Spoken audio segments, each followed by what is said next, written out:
All right, guys. So what we're going to do here is take a look at the relationship between the lungs, and then we're going to try and figure out what is going on then with the muscles.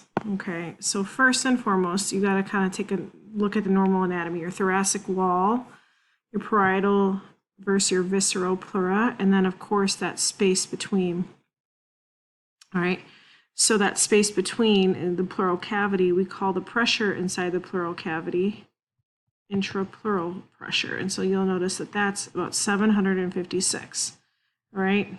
So this will explain the lung collapse questions that you had before, because if you see that inside the lungs, the pressure is 760, well, pressure flows from high to low, right?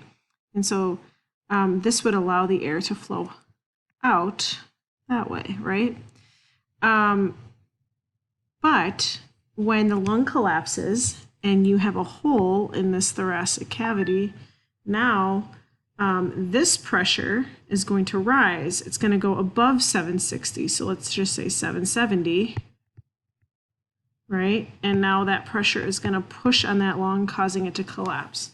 So that's essentially how the pressure in the pleural cavity affects a pneumothorax.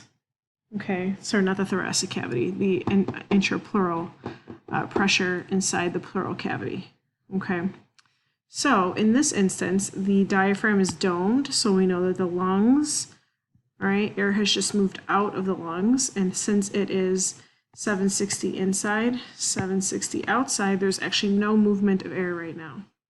Okay, so that's sort of our pressure relationships, right, as we see them.